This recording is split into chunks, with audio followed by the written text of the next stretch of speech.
Ini gila. Juara bertahan PSV Eindhoven dibikin kaget bukan kepalang. Bermain di kandang sendiri, mereka harus puas bermain imbang 2 sama dengan Fortuna Sittard. Dan spesialnya sobat, Ole Ramne mencetak gol untuk Fortuna dan Justin Hapner bermain full 90 menit.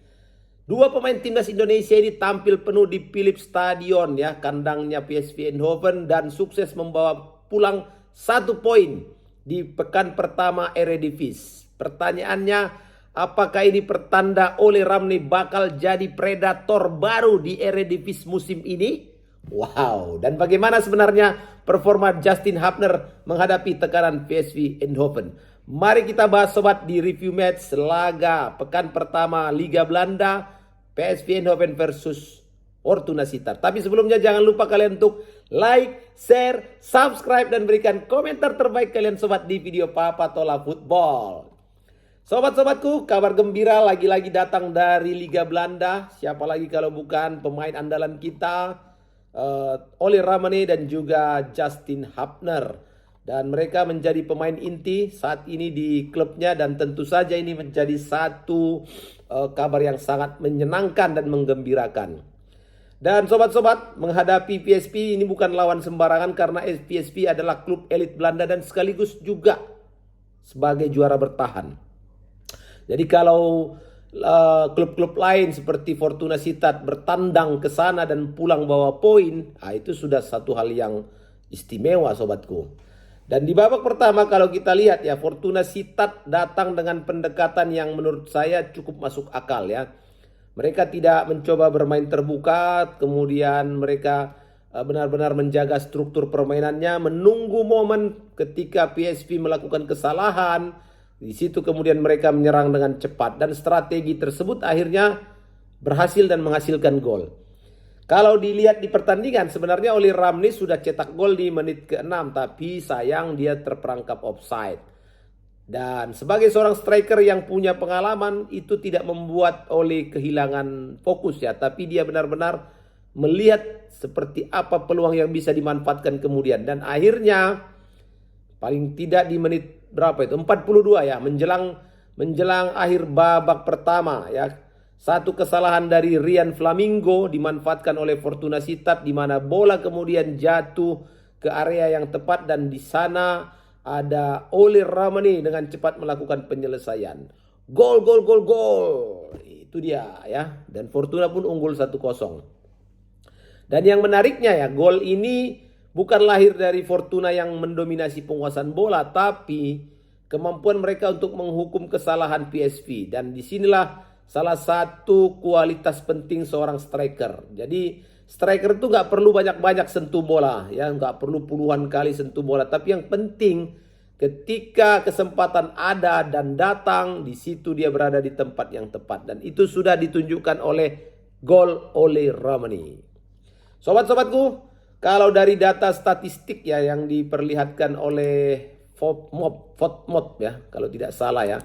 FOTMOB bilang kalau di pertandingan tadi antara PSV menghadapi Fortuna Sittard, Ole mendapat rating 8,1. Nah, itu kan keren itu sobatku. Rating 8,1 itu keren.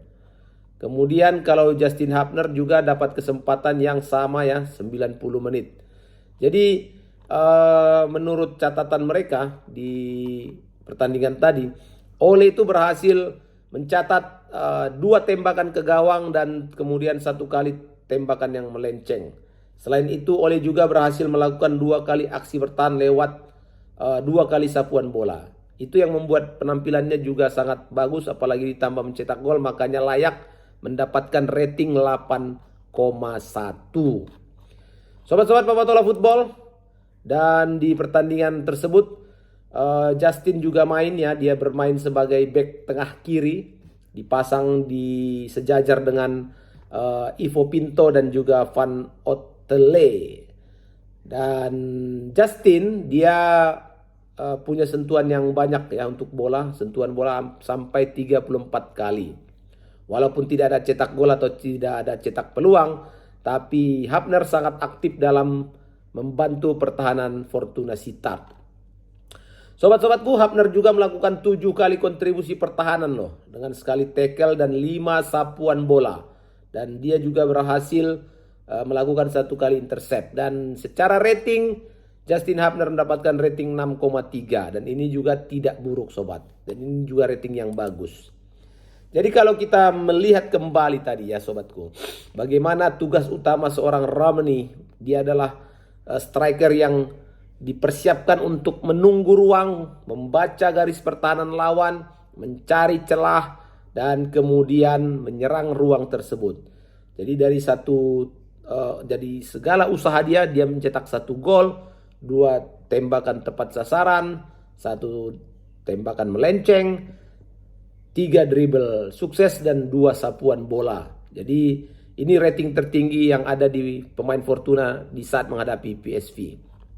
Dan menurut saya sobat-sobat, meskipun di babak kedua PSV balik menekan dan mereka berhasil menyamakan kedudukan dan juga kemudian berbalik unggul, tapi PSV kehilangan fokus ya di akhir-akhir babak karena golnya kan di menit 90 plus 2. Dan ini tentu saja menjadi hal yang sangat-sangat tidak menyenangkan ya bagi PSV dan juga fansnya, karena di saat poin pertama di pekan pertama sudah di depan mata, sudah di tangan, malah hilang di saat menit 90 plus 2. Dan di situ semangat Fortuna Sittard luar biasa untuk menyamakan kedudukan dan berhasil. Jadi kalau secara keseluruhan sobatku, taktik Fortuna Sittard ini bertahan, kemudian tunggu kesalahan dan menyerang, ini secara keseluruhan sudah berhasil diterapkan oleh para pemainnya di lapangan. Dan terbukti mereka bisa mencetak 2 gol meskipun harus juga kebobolan 2 gol. Tapi paling tidak skema ini sudah bisa mereka terapkan menghadapi juara bertahan di kandangnya. Nah, ini kan jadi catatan yang sangat positif sekali untuk PSV Sittard. Apalagi pekan depan tanggal 16 mereka akan menjadi tuan rumah. Tentu di sini Fortuna punya kans yang sangat besar untuk bisa mencuri 3 atau mengambil 3 poin dari Kambur ya, lawan yang akan mereka jamu di tanggal 16 Agustus nanti. Sobat-sobatku, meskipun kemarin Indonesia gagal lolos dari grup ya, fase grup Piala AFF 2026, tapi kita masih punya rasa optimis untuk pagelaran yang lebih resmi, lebih besar, yaitu FIFA ASEAN Championship, dan di mana seluruh kesempatan bagi pemain-pemain abroad akan dibuka dan diberikan oleh klub. Dan tentu saja kita optimis apalagi dengan performa yang sangat signifikan dari Ole dan juga Justin Hafner. Belum lagi yang lain, ada Jay Ijes dan Kevin Dix dan juga Nathan dan segala macam yang masih ada di luar. Tentu ini menjadi rasa optimisme yang besar bagi tim nasional Indonesia. Sobat-sobatku, itu saja yang bisa Papa Tola sampaikan di laga review match PSV versus Fortuna Sittard, di mana Ole mencetak gol. Jangan lupa untuk like, share, subscribe, dan berikan komentar terbaik kalian sobat di video Papa Tola Football. Sampai jumpa. Assalamualaikum warahmatullahi wabarakatuh.